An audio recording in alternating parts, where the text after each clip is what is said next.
Welcome to our study centre Mahbubganj. आज हम आप लोगों को एनसीईआरटी मैथ क्लास 10 का प्रश्नावली 3.2 कराने चल रहे हैं। ध्यान से आप लोग पढ़िएगा। प्रश्न इसमें जितने भी इम्पॉर्टेंट हैं वो वही तरीका आप लोगों को अपनाना है जो पिछले चैप्टर में आप लोगों ने पढ़ा है। सब कुछ वही है। तो चलिए देखते हैं पहला प्रश्न। पहले प्रश्न में हमको जो दिया गया है उसको हम हल करते हैं। तो कह रहा है कक्षा 10 के 10 विद्यार्थियों ने एक पहेली प्रतियोगिता में भाग लिया। यदि लड़कियों की संख्या लड़कों से 4 अधिक हो तो प्रतियोगिता में भाग लेने वाले लड़कों व लड़कियों की संख्या बताओ। तो यहाँ पता नहीं है, हम पहले इसका समीकरण बनाएंगे। समीकरण से ग्राफीय निरूपण करेंगे तब हमको आंसर प्राप्त होगा और यही प्रश्न में कहा भी गया है। तो मान लेते हैं, माना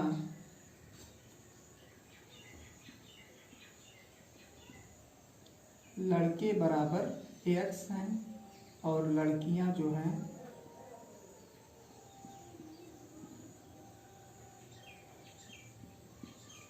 y हैं। अब कह रहा है ये लड़के और लड़कियां मिलकर के कितने सब विद्यार्थी हैं? 10। तो ये हो जाएगा x प्लस y बराबर 10। ये आपका पहला समीकरण बन गया। अब दूसरी शर्त में कह रहा है यदि लड़कियों की संख्या लड़कों से 4 अधिक हो, यानी दूसरी शर्त में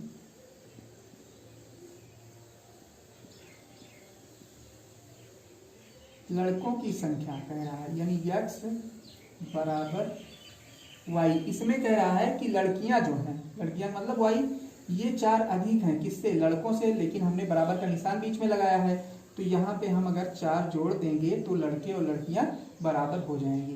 पक्षांतर कर लेते हैं, x माइनस वाई बराबर -4। ये आपका दूसरा समीकरण बन गया। ये तो हो गया आपका समीकरण से निरूपण, यानी हमने निरूपण कर दिया कि इस टाइप से कैसे हम समीकरण बनाएंगे। अब हम आप लोगों को ग्राफ से समझाने का प्रयास करते हैं कि इसका ग्राफ से कैसे हम हल प्राप्त करें। हाँ, तो चलिए देखते हैं ग्राफ से। ये x का मान y, ये पहले समीकरण से बनाएंगे हम और ये दूसरे से बनाएंगे। तो x का मान हम मान लेते हैं 2, 4 और 6। 2, 4 और 6 x का मान लेते हैं। तो x बराबर अगर 2 हमने मान लिया, अब y का मान इसके आधार पे निकालेंगे। देखिए x पहले समीकरण से हमको लेना है, तो x का मान हमने कितना माना? 2, यानी समीकरण हमारा यही है। तो यहाँ पे देख लेते हैं 2 प्लस y बराबर 10। 2x की जगह पे हमने क्या लिखा? 2 माने हैं तो 2 लिख दिया। या y बराबर, ये जाके 10 से घट जाएगा क्योंकि यहाँ पे प्लस है, तो कितना आया? 8। तो यहाँ पे हम लिख देते हैं 8। फिर यहीं पे हमको कितना मानना है? 4। अगर यहाँ पे हम 4 मान लेंगे तो ये उधर चला जाएगा, घट जाएगा, कितना आएगा? 6 लिख दिए। फिर यहीं पे हमको मान लेना है कितना? 6। तो 6 जब जाएगा उधर तो कितना आएगा? 4 लिख दिए हम यहाँ पे। यानी पहले समीकरण के बिंदु हमने प्राप्त कर लिए। अब देखते हैं दूसरे वाले में, यानी इस वाले समीकरण से। अब यहाँ पे x बराबर हम मान लेते हैं 1, 2, 3। सरल कर लेते हैं। x बराबर देखिए कितना हमने माना? 1। तो यहाँ पे 1 लिखेंगे हम। तो 1 माइनस वाई बराबर -4। सरल करते हैं, माइनस वाई बराबर, ये चला जाएगा उधर तो -4 -1। तो माइनस वाई बराबर कितना हो जाएगा? -4 -1 -5। दोनों तरफ माइनस माइनस खत्म हो जाएगा, यानी y बराबर आपका हो गया 5। y बराबर 5 हो गया। अब देखिए यहीं पे हमको कितना लिख देना है? 2 लिख देना है। यहाँ पे 2 लिखेंगे तो माइनस वाई बराबर, ये जाके उधर जुड़ेगा 6 -6 या y बराबर 6। फिर देखते हैं यहीं पे हमको कितना लिख देना है? 3। ये जाके उधर जुड़ेगा तो कितना हो जाएगा? 4 3 7। सब मिला के y बराबर हो गया 7। ये हमको ग्राफ के बिंदु मिल गए हैं, यानी x और y के मान जो है अलग अलग, ये हमको प्राप्त हो गए हैं। अब इस प्राप्त मान से हम ग्राफ का निरूपण करेंगे, ग्राफ बनाएंगे। तो चलिए ग्राफीय निरूपण देख लेते हैं। इसमें कह रहा है पहला आपका आया है x बराबर 2 y बराबर 8, यानी x का मान कितना आया है 2 आया है और y का मान कितना आया 8। तो x की तरफ 2 चलेंगे और y की तरफ चलेंगे कितना 8। तो यहाँ पहुँचे और ये यहाँ, अब यही हमको चलना है। यानी ग्राफ में आप लोगों को सुविधा होगी, यहाँ पे ये हो गया आपका, यानी एक बिंदु ये आपका मिल गया। ये देखिए 2 x पे चलना है, ये x अक्ष है और ये y अक्ष है। 2 चलना है आपको x पे और 8 चलना है y पे। यहाँ पे आप देख रहे हैं 2x का मान है और 8 y का मान है, यानी आपका 2 और 8 ये मिल गया, 2 8 बिंदु मिल गया। दूसरा देखते हैं 4 6, तो देखते हैं 4 यहाँ पे है और 6 यहाँ पे, तो 6 की तरफ बढ़ते हैं और 4 तक इधर जाते हैं हम।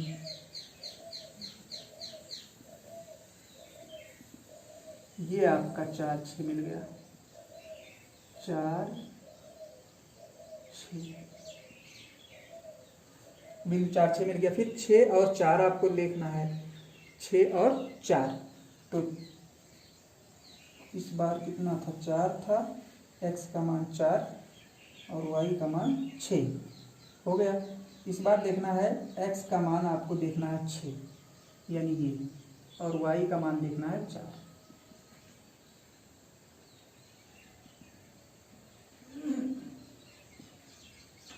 ये आपका बिंदु मिल गया 6 4 मिल गया। ये तो हो गया पहले समीकरण से, यानी पहले समीकरण से आपका मान क्लियर हो गया। अब देखते हैं दूसरे समीकरण से। इसको हम स्केल से खींच भी देते हैं ग्राफ आपका, यानी ये हो जाएगा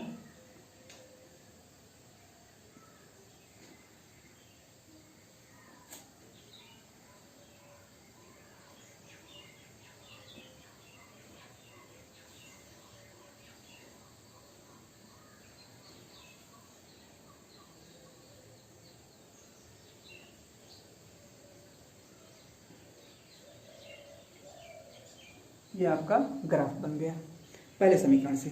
अब दूसरे से देखते हैं। दूसरा आपका कह रहा है 1 5, x का मान 1 और y का मान 5। तो x का मान 1 है तो 1 यहाँ पे है और y का मान कितना है 5 है। तो चलिए यहाँ से चलते हैं, y का मान ही है, इसको चले जाते हैं 1 की साइड में, यानी 1 5, ये हो गया 1 5, ये बिंदु आपका 1 5 हो गया। फिर देखते हैं 2 6, 2 और 6, तो एक बिंदु आपका ये मिलेगा। देखिए 2 ये है और 6 ये है, तो यहीं पे कट रहे हैं दोनों, तो 2 6 मिल गया, ये आपका 2 6। इसके बाद देखते हैं 3 7, 3 ये है और 7 आपका ये है।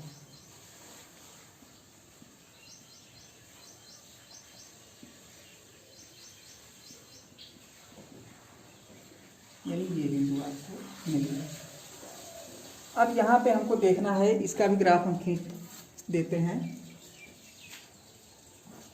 तीनों बिंदुओं को मिलाते हुए।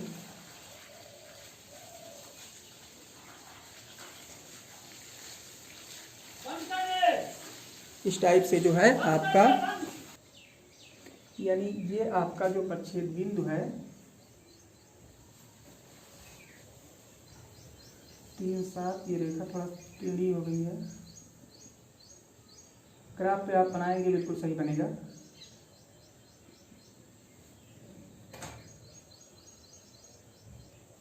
ये बिंदु आपका प्रच्छेद बिंदु है, यानी 3 और 7 जो है, 3 7 आपका दोनों रेखाओं का प्रच्छेद बिंदु है। यानी जो हमको प्रच्छेद बिंदु मिला, जो हमको प्रच्छेद बिंदु मिल रहा है, यानी 3 और 7, यहाँ पे आप लोग को जो ग्राफीय निरूपण के द्वारा कहा गया हल प्राप्त कीजिए। तो जहाँ पे दोनों बिंदु आपस में मिलेंगे वही जो है आपका मान होगा, यानी जहाँ एक दूसरे से काटेंगे दोनों ग्राफ एक दूसरे को प्रच्छेद करेंगे दोनों समीकरण के ग्राफ, वही जो है आपका आंसर होगा। यानी x का मान कितना आया है 3 और y का मान कितना आया है 4 आया है 7 आया है। यानी x का मान 3 और y का मान 7। तो हम लिख सकते हैं अपने उत्तर में, यानी आंसर जो है आंसर बराबर लड़के बराबर 3 और लड़कियां हो जाएंगी आपकी कितनी 7, क्योंकि x का मान कितना है, x पहले होता है बाद में y होता है, और x का मान हमने माना है x बराबर लड़के माना है, तो लड़के कितने हो गए, इसका मान आया 3 और लड़कियों का मान मैंने माना है y, तो y बराबर कितना है 7, तो लड़कियां 7 हो गई और लड़के हो गए 3। ये आपका आंसर निकल के आया। तो इस टाइप से हमें ग्राफीय निरूपण करना है, यानी किसी भी प्रश्न को ग्राफीय निरूपण द्वारा अगर हमको हल प्राप्त करना है तो इस टाइप से करना है। तो चलिए देखते हैं इसका नेक्स्ट क्वेश्चन। हाँ, अगला प्रश्न है 5 पेंसिल और 7 कलम का दाम 50 रुपये, जबकि 7 पेंसिल और 5 कलमों का दाम कुल कितना है 46 रुपये। एक पेंसिल का मूल्य और एक कलम का मूल्य हमें पता करना है। तो हम मान लेते हैं एक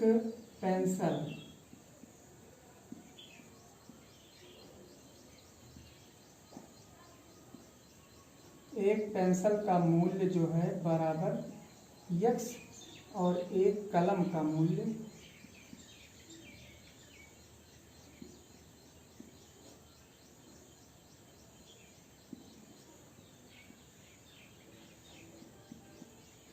एक कलम का मूल्य कितना है y रुपये। यानी एक पेंसिल का मूल्य हमने मान लिया x रुपये और कलम का मूल्य y रुपये। अब कह रहा है 5 पेंसिल 7 कलम, 5 पेंसिल का मतलब 5x और प्लस 7y बराबर कितना है 50। ये आपका फर्स्ट समीकरण हो गया। जबकि कह रहा है 7 पेंसिल दूसरी शर्त में,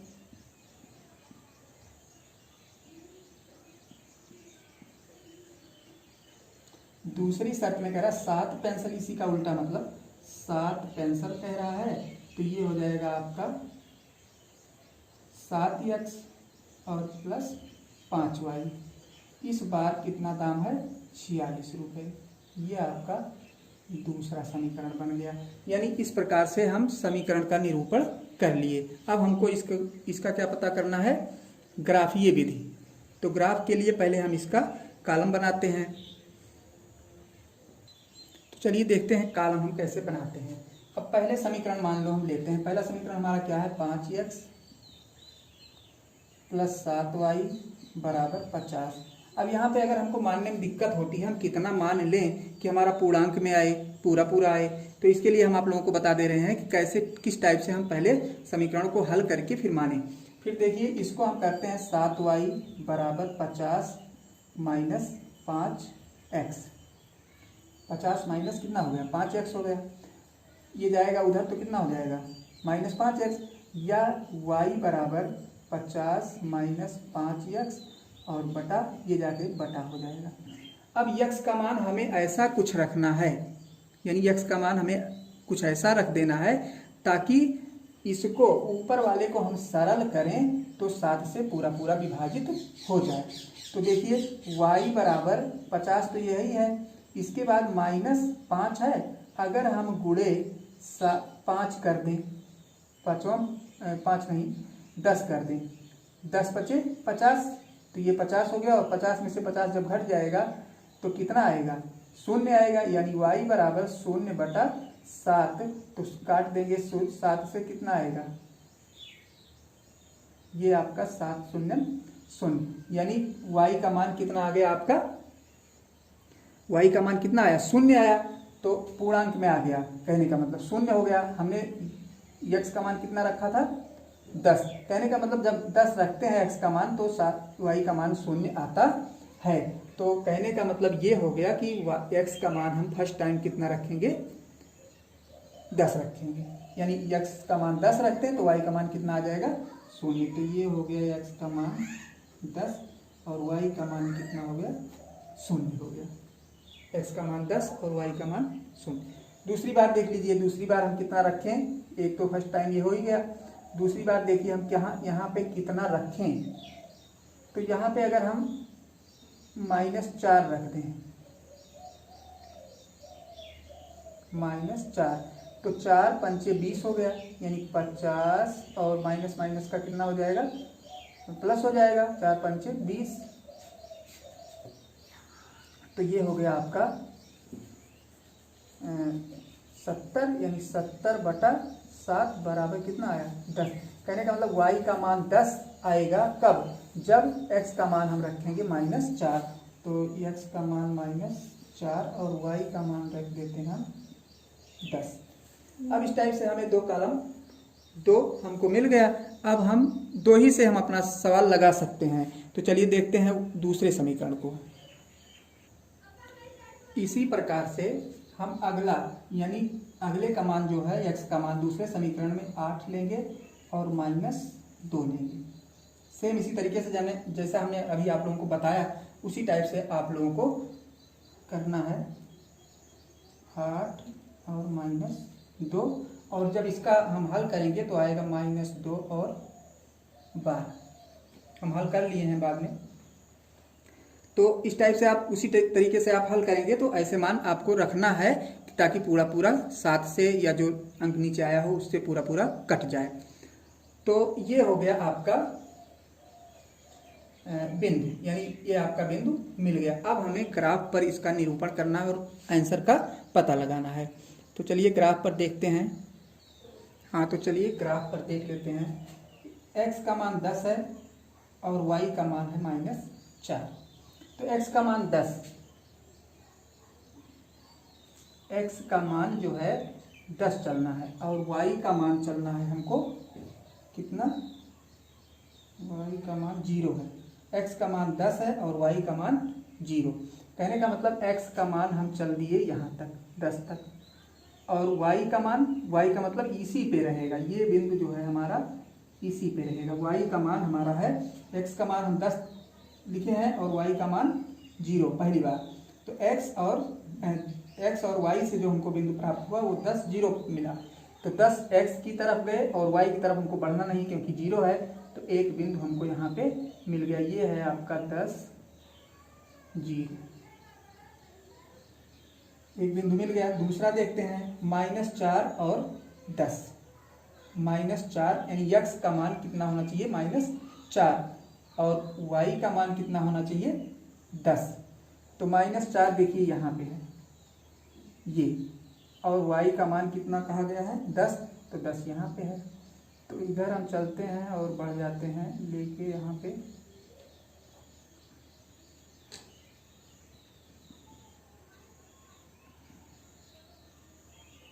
तो ये आपका एक बिंदु यहाँ पे मिल गया। ये हो गया -4 और 10, -4 और 10 मिल गया, यानी ये 2 बिंदु आपको प्राप्त हो गए।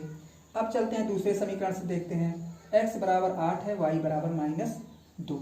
x बराबर 8 यानी x प्लस में हमको चलना है, 8 यह मिल गया। और y बराबर -2, तो y बराबर -2 चलते हैं। ये आपको आ जाएगा यहाँ पे, ये हो गया 8 और 2 -2, ये बिंदु मिल गया। एक और है -2 और 12, यानी x का मान -2। x का मान -2 देखिए कहाँ है, ये है। और उसका मान क्या कहते हैं, y का मान 12 है। तो 12 यहाँ पे है और 2 ये है, यानी यहाँ पे कहीं होगा। इस टाइप से जब आएगा तो ये बिंदु ये हो गया। ये है आपका -2 और 12, -2 12।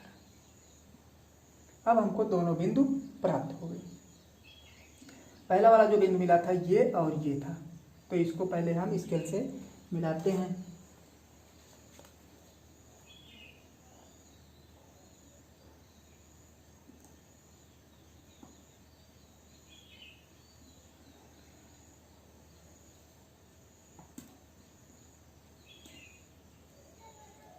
ग्राफ पे जब आप लोग बनाएंगे तब सही बनेगा, ऐसे में यहाँ पे थोड़ा सा दिक्कत होती है।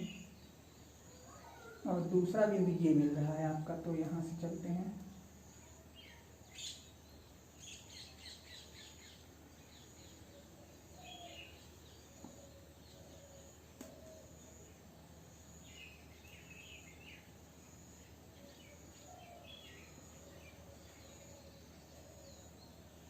ये आपका दोनों बिंदु प्राप्त हो गए, यानी दोनों बिंदु का अब हमें प्रच्छेद बिंदु पता करना है। तो अब हम देखते हैं कि ये प्रच्छेद बिंदु जो है हमारा किसके लाइन पे पड़ रहा है। तो देखिए ये 5 है और ये आपका रहेगा 3, यानी 5। ये बिंदु जो आपका प्रच्छेद बिंदु मिला वो मिला 3 और 5,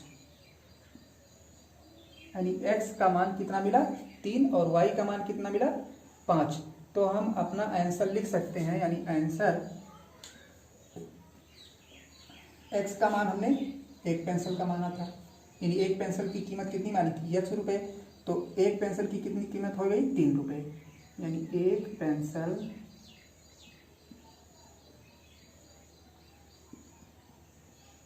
मूल्य बराबर हो गया 3 रुपये और एक कलम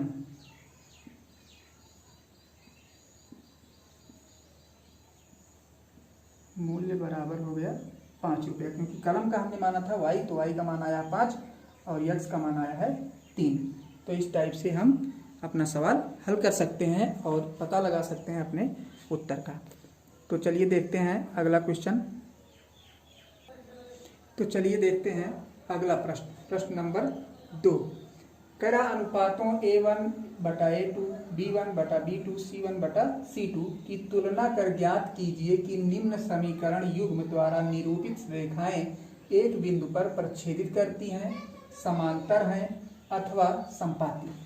मतलब हमको इस रेखा से ये पता करना है कि ये रेखाएं समांतर हैं, प्रच्छेदी हैं या संपाती हैं। अब देख लीजिए समांतर, प्रच्छेदी और संपाती किसको कहते हैं। देखिए, यानी प्रच्छेदी का मतलब जान रहे हैं आप लोग, जो रेखाएं एक दूसरे को किसी बिंदु पर काटती हैं उन्हें प्रच्छेदी रेखाएं कहते हैं। समांतर का मतलब जो सीधे सीधे चली जाती हैं, एक दूसरे को कभी मिलती नहीं है, यानी एक दूसरे को कभी नहीं टच करेंगी, चाहे जितना भी उनको बढ़ा दिया जाए, वो होती हैं समांतर। और संपाती रेखाएं वह होती हैं जो एक रेखा के ऊपर दूसरी रेखा लगी होती है। कहने का मतलब इसी रेखा के ऊपर एक रेखा अगर चढ़ा दी जाए तो वो होती है क्या, संपाती रेखा। तो ये हो गई समांतर, प्रच्छेदी और समांतर संपाती रेखाएं। अब हमको ये 3 फैक्ट याद करना है, यानी ये 3 तथ्य हमको याद रखना है कि कब रेखाएं प्रच्छेदी होती हैं, कब रेखाएं एक दूसरे के समांतर होती हैं और कब रेखाएं संपाती होती हैं। तो इनकी शर्त है कि जब A1/A2 B1/B2 के बराबर ना हो, यानी दोनों का मान अलग अलग आए, बराबर ना आए, तब रेखाएं एक दूसरे के क्या होंगी, प्रच्छेदित होंगी, प्रच्छेदित करेंगी, मतलब प्रच्छेदी होंगी। दूसरा है A1/A2 बराबर B1/B2, जब ये तो बराबर रहे लेकिन C1/C2 बराबर ना रहे, ऐसी स्थिति में समांतर रेखाएं होंगी। यानी ऐसी स्थिति अगर बनती है तो कैसी होंगी रेखाएं, समांतर। तीसरी स्थिति यह है A1A2 B1B2 और C1C2, ये तीनों आपस में अगर बराबर रहेंगे तो रेखाएं क्या हो जाएंगी, संपाती हो जाएंगी। तो ये तीनों फैक्ट आप लोग नोट कर लीजिए, इसको मस्ट याद रखना। ये याद रखेंगे तभी क्लियर हो पाएगा कि कौन सी रेखा प्रच्छेदी है, समांतर है अथवा संपाती है।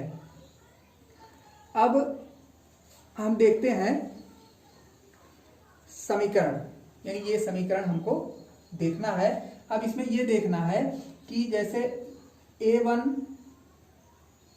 यहाँ पे ये A1, ये सारे जो हैं 1 के पार्ट हैं, यानी पहले समीकरण में जो हमको प्राप्त होंगे वो सब क्या मिलेंगे, A के पार्ट होंगे, और दूसरे में हमको क्या मिलेंगे, B के पार्ट। एक मतलब एक नहीं, मतलब 1 रहेंगे, मतलब A1 B1 C1 A2 C2 A2 B2 और C2। इस टाइप से हमको यहाँ से चुनना है, इनमें से पूर्णांक प्राप्त करना है। तो हम यहाँ पे ये हो गया आपका A1, ये हो गया A2, यानी इसी पे रखना A1 A2, यानी A1 A2। तो A1 का मान हो गया कितना, 5 हो गया। A1 का मान कितना हो गया 5 और A2 का मान 7। फिर देखते हैं, एक लाइन यहाँ पे ये लिखना होगा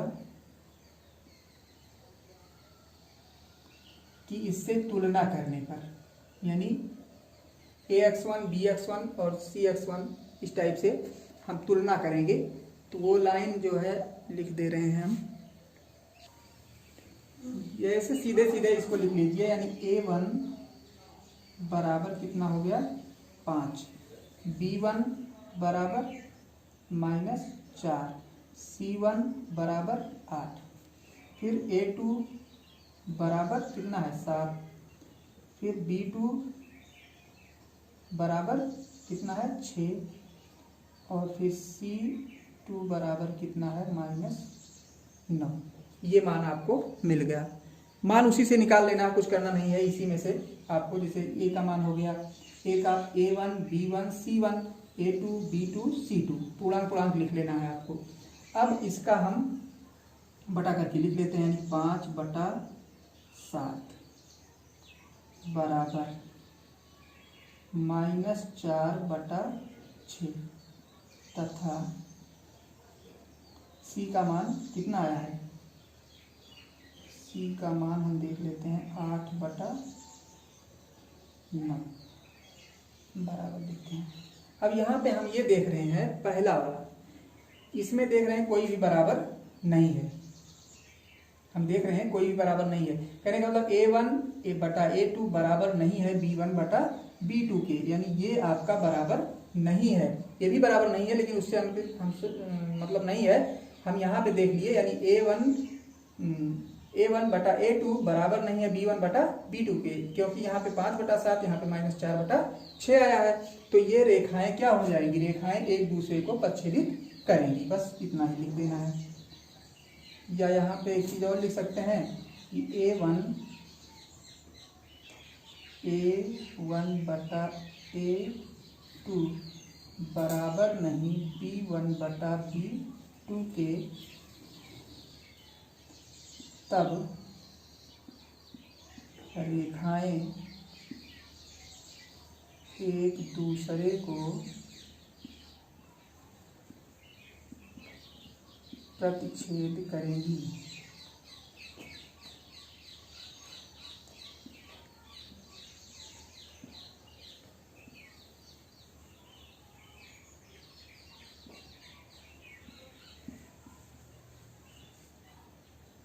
बस, यानी रेखाएं जो है एक दूसरे को प्रतिच्छेद करेंगी।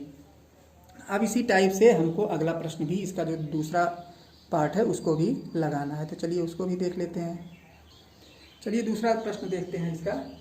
यहाँ भी हमको लिख लेना है 9/18 बराबर 3/6 बराबर 12/24। A का मान हो गया BC, काट देते हैं, 9 एकम 9 दूना 18, 3 दूना 6 और 12 दूना 24। हम यहाँ पे देख रहे हैं 1/2, यानी यहाँ पे हम लिख सकते हैं 1/2 बराबर 1/2 बराबर 1/2,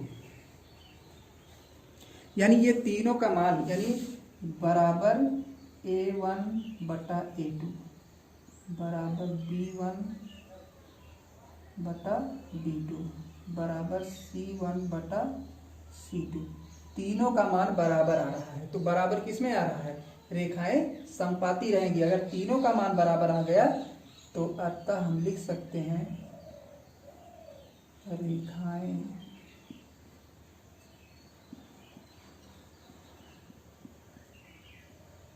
समपाती होंगी।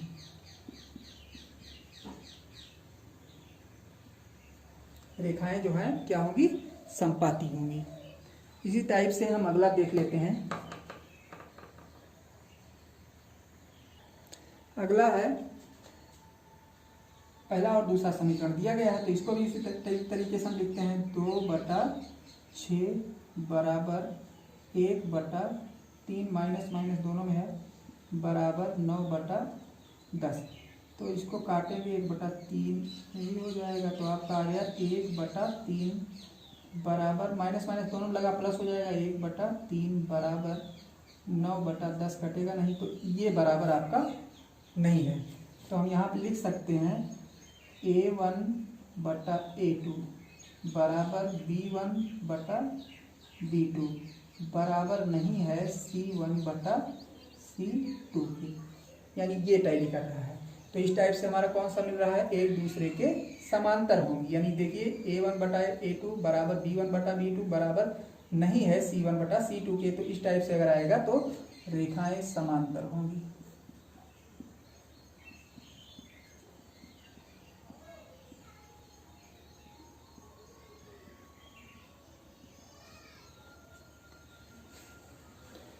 तो आज आप लोगों ने कुल मिला करके प्रश्नावली 3.2 का आप लोगों ने प्रश्न संख्या 1 और प्रश्न संख्या 2 देखा। अब इसके आगे का क्वेश्चन हम जो है नेक्स्ट वीडियो में आप लोगों को देंगे। चैनल को सब्सक्राइब कर लीजिए और लिंक भी क्लिक कर दीजिएगा, क्योंकि तभी आप लोगों के पास इसकी सूचना पहुंच पाएगी समय पर। जैसे हम वीडियो अपलोड करेंगे वैसे आप लोग तुरंत पढ़िएगा। तो चलिए मिलते हैं आप लोगों से नेक्स्ट वीडियो में, तब तक के लिए धन्यवाद।